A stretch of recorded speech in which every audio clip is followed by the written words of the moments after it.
હવામાન વિભાગે ફરીથી જે આ સપ્તાહમાં 5 દિવસની આગાહી કરી છે એમાં ફરીથી વરસાદનો બીજો રાઉન્ડ શરૂ થવાનો છે। જો કે આ વખતે સૌરાષ્ટ્રને બદલે દક્ષિણ ગુજરાત, થોડેક અંશે ઉત્તર ગુજરાત અને મધ્ય ગુજરાતની અંદર વરસાદ પડશે એવું હવામાન વિભાગે કીધું છે। નમસ્કાર દર્શક મિત્રો, આપણે જોયું કે ગયા વીકની અંદર વરસાદે આખા ગુજરાતની અંદર તરખાટ મચાવી દીધેલો, ખાસ કરીને સૌરાષ્ટ્ર અને દક્ષિણ ગુજરાતમાં જબરદસ્ત વરસાદ પડેલો। હવે ઘણી બધી જગ્યાએ સ્થિતિઓ નોર્મલ થવા માંડી છે। વડોદરામાં પણ પૂરના પાણી જે છે એ ઓસરી રહ્યા છે। જામનગરમાં પણ હવે જે મેળો હતો એ ફરીથી શરૂ કરી દેવામાં આવ્યો છે અને લોકો પોતાની જિંદગીની ગાડીના પટરી પર એમની ગાડી આવી ગઈ છે।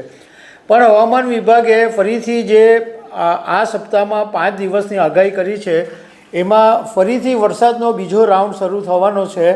જો કે આ વખતે સૌરાષ્ટ્રને બદલે દક્ષિણ ગુજરાત, થોડેક અંશે ઉત્તર ગુજરાત અને મધ્ય ગુજરાતની અંદર વરસાદ પડશે એવું હવામાન વિભાગે કીધું છે। તો હવામાન વિભાગે જે આગાહી કરી છે એના વિશે હું તમારી સાથે વાત કરીશ। મારું નામ રાજેશ શાહ છે અને તમે જોઈ રહ્યા છો ખબરછે.com। દર્શક મિત્રો, હવામાન વિભાગે આગાહી કરી છે એ મુજબ 1 સપ્ટેમ્બરે એટલે કે આજે રવિવારે યલો એલર્ટ છે। કોઈ જગ્યાએ ઓરેન્જ એલર્ટ કે રેડ એલર્ટ નથી, પણ યલો એલર્ટ છે। એમાં પંચમહાલ, દાહોદ, છોટાઉદેપુર, નર્મદા, સુરત, તાપી, નવસારી, ડાંગ, વલસાડ, દમણ અને દાદરા નગર હવેલી આટલા વિસ્તારોની અંદર આજે ભારે વરસાદ પડી શકે છે। 2 તારીખે એટલે સોમવારે કેટલાક વિસ્તારોની અંદર ઓરેન્જ એલર્ટ છે। એમાં ભરૂચ, નર્મદા, સુરત, તાપી, નવસારી, ડાંગ, વલસાડ, દમણ અને દાદરા નગર હવેલી અને યલો એલર્ટ 2 જ જિલ્લાઓમાં છે, એક અમરેલી અને બીજું ભાવનગર। 3 સપ્ટેમ્બરે ઓરેન્જ એલર્ટ છે અમરેલીમાં, ભાવનગરમાં, આણંદ, વડોદરા, ભરૂચ અને નર્મદા, એટલે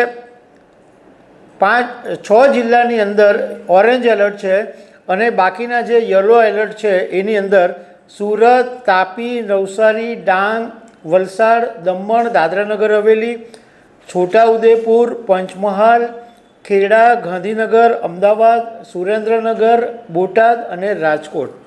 4 સપ્ટેમ્બરના દિવસે યલો એલર્ટ છે।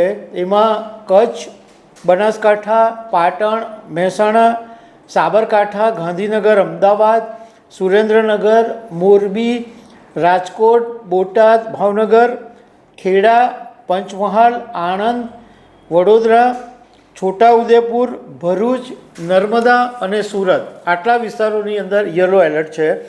અને 5મી તારીખે માત્ર યલો એલર્ટ છે અને તે બી માત્ર 4 જિલ્લામાં છે, બનાસકાંઠા, પાટણ, સાબરકાંઠા અને મહેસાણાની અંદર।